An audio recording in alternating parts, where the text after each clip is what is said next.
Lévitique chapitre 8, on va lire la parole de Dieu. Alors Jéhovah parla à Moïse en disant, prends Aaron et ses fils avec lui. Ici, Moïse représente un serviteur de Dieu. Moïse représente un appelé de Dieu. Quelqu'un qui est appelé à préparer quelqu'un pour un service. Parce que lorsque Dieu appelle quelqu'un, il ne l'appelle pas pour être un spectateur dans sa maison. Il ne l'appelle pas pour être au banc de touche, mais il l'appelle pour qu'il soit participant de son œuvre. Il y a un couloir que Dieu a placé que tu dois suivre dans son assemblée. Il y a quelque chose que le Seigneur a t'appelé à faire. Quand il te sauve, il ne te sauve pas pour que tu sois seulement quelqu'un qui va réclamer les promesses de Dieu ou bien réclamer les bénédictions de Dieu. Mais il te sauve pour un but précis. Il te sauve pour être utile à son œuvre. C'est comme un verre qui est à la poubelle que quelqu'un ramasse. Et lorsque le verre est ramassé, ça c'est lorsque Dieu t'appelle. Et lorsque le verre est nettoyé, alléluia, dans l'eau, c'est le baptême. Et lorsque le verre va être rempli de l'eau, ça c'est l'Esprit de Dieu qui rentre en lui. Alléluia. Donc on parle Aaron et ses fils. Qu'est-ce que cela nous signifie? Aaron et ses fils. Qu'est-ce que cela nous enseigne lorsqu'on parle d'Aaron et ses fils? Aaron représente le croyant. Et les fils de Aaron, c'est une partie d'Aaron manifestée. Alléluia. Donc c'est aussi quelque chose qui est en Aaron, qui peut représenter l'esprit et l'âme d'Aaron. Donc ici, Dieu veut que ton être tout entier puisse être au service de Dieu. On ne sert pas seulement Dieu avec le corps physique, mais ton corps, ton esprit est ailleurs. On sert Dieu avec le corps, l'âme et l'esprit. Aaron et ses fils. Alléluia. Et la Bible dit, ainsi que les vêtements. Quelle portion de les vêtements? Il y a d'autres, à part les vêtements que Aaron porte, et ce qu'il porte avec ses fils. Mais lorsque Dieu dit à Moïse de le prendre, il dit de prendre d'autres vêtements. Et ces vêtements représentent quoi? Alléluia. Ces vêtements représentent la sanctification. Parce que les vieux vêtements doivent être ôtés pour qu'Aaron reçoive d'autres vêtements. Et ces vêtements-là représentent la sanctification, la nouvelle vie que tu vas mener. Alléluia. Il dit, l'huile d'onction. L'huile d'onction représente l'Esprit de Dieu, l'onction de Dieu. Vous allez voir dans la parole de Dieu, lorsqu'on parle de l'huile, de la plupart du temps, on parle d'onction. Donc un serviteur de Dieu doit avoir l'onction. Il dit, quand tu vas prendre Aaron pour le préparer à mon service, tu dois avoir l'onction. Donc un homme serviteur de Dieu doit avoir l'onction, doit amener le croyant bien-aimé à vivre une vie de sanctification, à lui enlever les vieux habits qu'il est venu avec et de lui mettre des nouveaux habits. Alléluia. Le taureau de sacrifice pour le péché, les 2 béliers et la corbeille de gâteau sans levain. On parle de taureau et de bélier pour le sacrifice. Qu'est-ce que représentent les taureaux et le bélier pour le sacrifice? Le taureau et le bélier représentent Christ. Parce que ces taureaux et ces béliers doivent être sacrifiés pour purifier Aaron, pour mettre le sang sur Aaron. Et ces taureaux et ces béliers représentent Christ, représentent Jésus, représentent le sacrifice de la croix. Et lorsqu'on va plus loin, la Bible dit que « et le pain sans levain ». Ici, le pain sans levain représente la parole pure, la parole non hybridée. Ce n'est pas le gospel de la prospérité, ce n'est pas le gospel de Nana. On parle de la parole pure dans son entièreté, sans mélange, sans levain. Le levain, c'est la vie du monde. Le levain, la levure qui fermente le pain. Le pain doit être sans levain. Un serviteur de Dieu doit avoir l'onction l'huile, doit être capable d'amener le croyant à la sanctification. Les vêtements doit être capable, il doit avoir Christ dans son ministère, il doit avoir la parole pure qui est le pain sans levain. Alléluia. Allons au verset 4. Non, c'est un peu le verset 4. La Bible déclare: alors Moïse fit comme lui avait accordé Jéhovah, et l'assemblée se rassembla à la tente de l'association de la réunion. Puis Moïse dit à l'assemblée: voici la chose que Jéhovah a ordonné de faire. Moïse alors fit approcher Aaron et ses fils. Verset 6, c'est un verset très important. Moïse fit apporter Aaron et ses fils et les lava avec l'eau. Ça, c'est la première étape. Lorsque Dieu t'appelle, Lorsque Dieu amène une brebis, la brebis doit être baptisée. Et ce que l'homme de Dieu nous a parlé la semaine passée, il a longtemps parché sur le baptême. Il a expliqué la traversée de la mer Rouge. Lorsque les enfants d'Israël sortent de l'Égypte, ils rentrent dans l'eau. Là, ils sont baptisés. Ils sont justifiés, ils rentrent dans le désert, ils sont sanctifiés, ils rentrent à Cana, ils mangent les raisins, ils boivent le vin, c'est le type de Saint-Esprit. Ici, Aaron, comme je l'ai dit, représente le croyant. L'homme de Dieu doit avoir ces choses que j'ai citées au début. Mais ici, on voit que Aaron et ses enfants devaient être lavés dans l'eau, qui est le type du baptême de l'eau. Si tu es dans une assemblée où le pasteur ne parle pas du baptême, bien aimé, ta marche avec le Seigneur n'est pas complète. C'est la première étape. Il te justifie. Tu n'es plus ce que tu étais. Tu rentres dans l'eau, tu sors comme une nouvelle personne. La vieille nature meurt. Tu sors comme pécheur, tu sors comme un juste. L'eau Aaron qui est lavé, c'est la vie de la sanctification. Et ce que l'apôtre Pierre a prêché le jour de la Pentecôte. Dans Actes chapitre 2. Et lorsque leur cœur fut touché, lorsque Pierre a prêché, qu'ils étaient très touchés dans leur cœur, il dit que devons-nous faire pour être sauvés? Il dit que vous devez vous repentir et être baptisés au nom de Jésus-Christ pour la rémission de vos péchés. Et vous recevez le don du Saint-Esprit. Si ton pasteur ne prêche pas sur le baptême, si ton pasteur ne t'a pas mis dans l'eau, il faut aller le voir.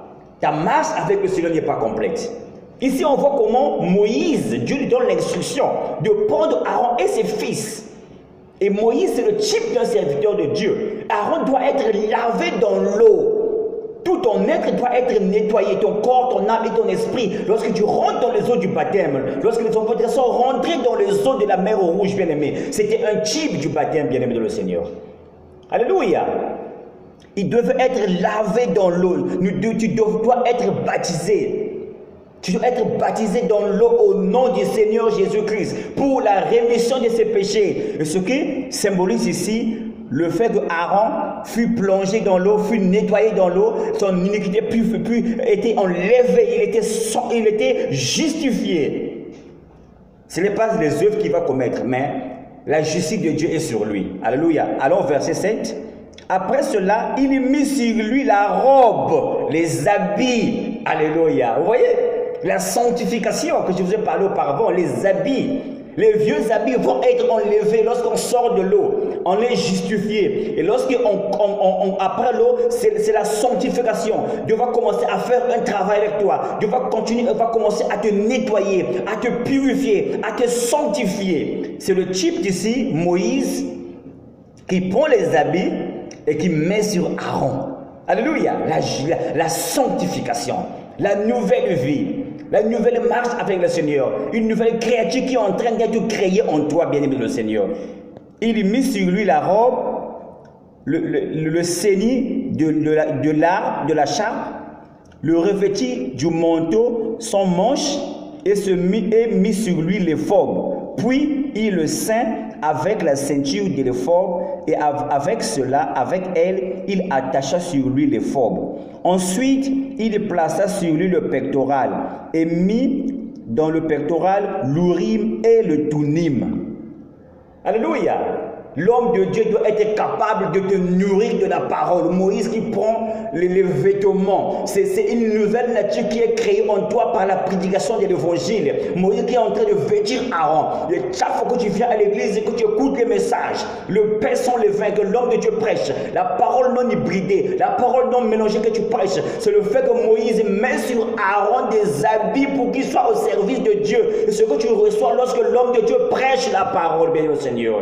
Et l'urim et thummim qui est le type de la parole de Dieu, bien-aimé le Seigneur, c'est ce que tu reçois lorsque tu es sanctifié par la parole. Lorsque l'homme de Dieu prêche la parole, bien-aimé le Seigneur, il y a une nouvelle nature qui est en train de créer en toi. Il y a une nouvelle personne qui est en train de naître en toi. Il y a des habitudes qui sont en train de tomber en toi. Il y a des comportements qui sont tombés de ta vie. Il y a des mauvaises choses qui sont en train de tomber de ta vie. C'est le vêtement. Dieu est en train de te vêtir. Lorsque tu écoutes la parole, lorsque tu écoutes les prédications, lorsque tu écoutes les exhortations, c'est le fait que Moïse habille Aaron de nouveaux habits. Et lorsqu'on parle de ceinture, lorsqu'on parle de l'éphod, lorsqu'on parle de katir, ça peut aussi nous rappeler Éphésiens chapitre 6.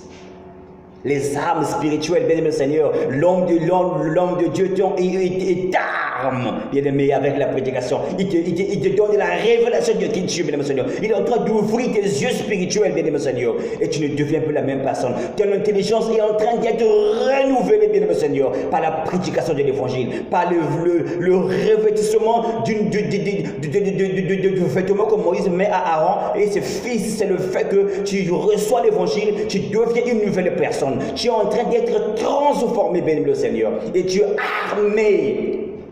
On met les tchachis, les forbes, le chapeau qu'on met sur Aaron. Et Aaron devient une nouvelle personne. Parce que après que Moïse fut vêtu à Aaron ne se ressemble plus à ce qu'il était auparavant. Aaron est devenu une nouvelle personne. Ce qui arrive à un croyant lorsqu'il est sous un ministère inspiré.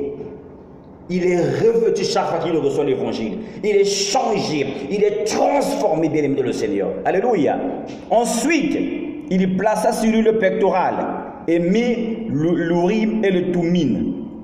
Enfin, il plaça le turban sur la tête et plaça sur le turban, sur le devant de la plaque brillante en or, le signe saint de consécration, comme Jéhovah l'avait ordonné à Moïse. Verset 10.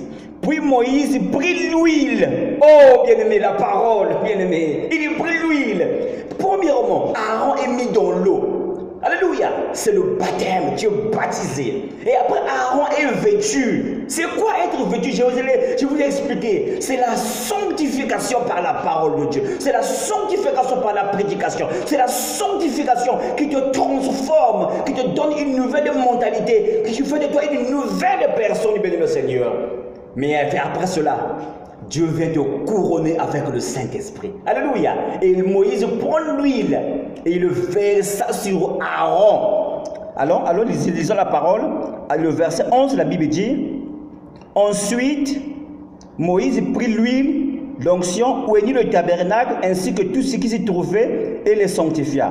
Ensuite, il fit l'aspersion d'un peu de cette huile sur l'autel 7 fois, ainsi que l'autel, ainsi que tous les ustensiles, le bassin et son support pour les sanctifier. Enfin, il versa une partie de l'huile d'onction sur la tête d'Aaron. Oh, bien-aimé, que Dieu nous ouvre les yeux, qu'on ne voit plus, bien-aimé, de l'huile, mais c'est l'onction, c'est le Saint-Esprit, c'est le baptême du Saint-Esprit, bien-aimé. Lorsque tu es baptisé, lorsque tu es sanctifié, Dieu vient te couronner par le Saint-Esprit. Et ce que l'apôtre Pierre prêche le jour, bien-aimé, mes excuses, ce que l'apôtre Pierre prêche, bien-aimé le Seigneur, le jour de la Pentecôte.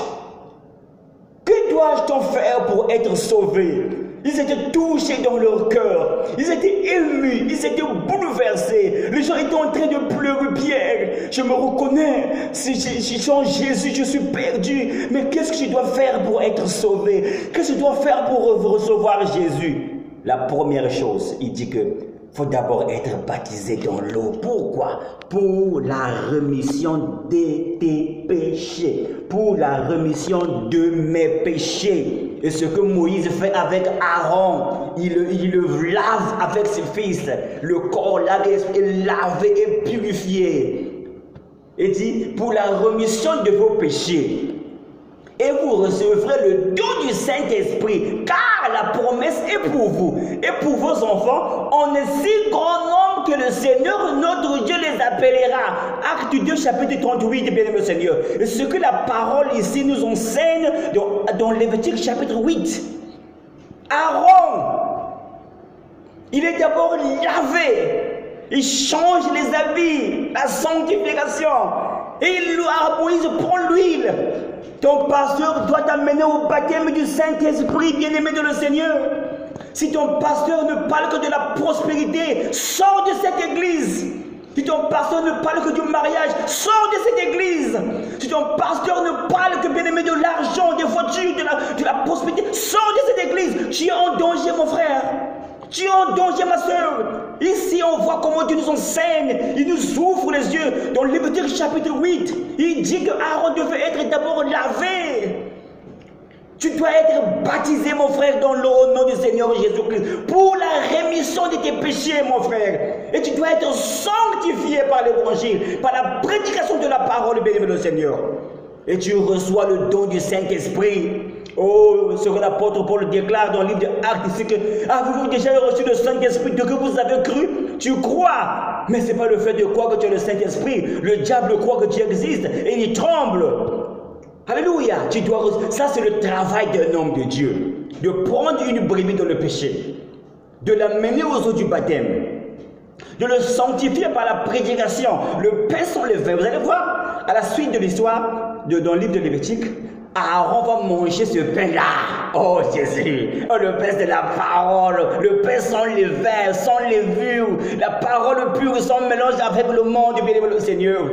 Et Aaron reçoit l'onction qui tombe sur lui, le Saint-Esprit bien-aimé. Comme la Bible déclare, lorsque Pierre prêcha sur eux, ils reçurent le Saint-Esprit et commencèrent à parler de nouvelles langues. L'apôtre Pierre, lorsqu'il est arrivé dans Actes chapitre 10, de la maison de Corneille, il prêchait l'évangile, l'onction est descendue. C'est l'huile qu'on voit ici, que Moïse verse dans la vie de Aaron, verse sur les enfants d'Aaron, ce qui arrive avec Corneille. Lorsque la Bible déclare, lorsque Pierre est en train de prêcher, bien-aimé, il je suis saisi du Saint-Esprit, rempli du Saint-Esprit, et commencer à parler de nouvelles langues, bien-aimé Seigneur.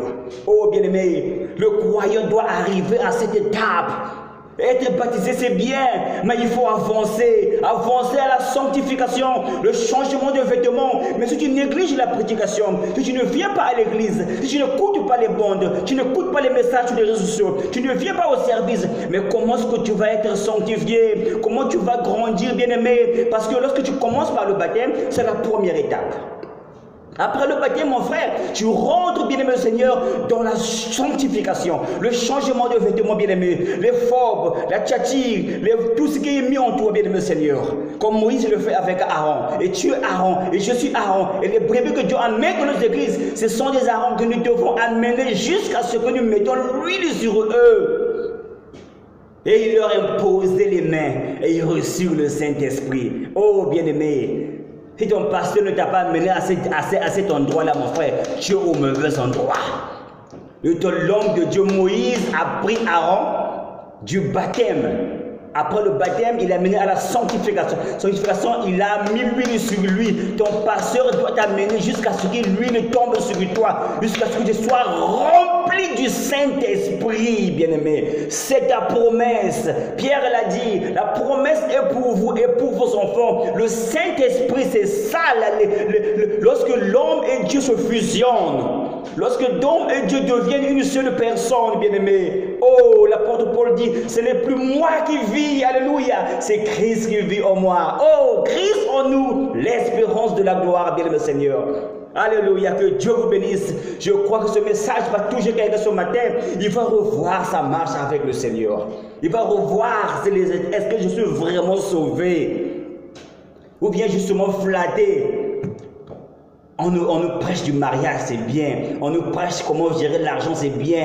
Mais ce n'est pas ça l'évangile, bien-aimé. Ça fait partie de l'évangile, la prospérité. Mais ce n'est pas ça tout l'évangile, bien-aimé Seigneur. Le croyant doit changer. Le croyant doit devenir une nouvelle créature, bien-aimé. En suivant la justification par la foi, le baptême de l'eau, la sanctification, bien-aimé Seigneur, et le baptême du Saint-Esprit. L'huile, bien-aimé. Le Saint-Esprit, bien-aimé, qui doit tomber sur toi. Tu deviens une nouvelle créature, bien-aimé. Tu ne deviens plus la même personne. Tu deviens comme Jacob qui a combattu avec l'ange. Comme l'homme nous disait la semaine passée, mon Jacob était en train de boiter. Il n'était plus la même personne. Pourquoi?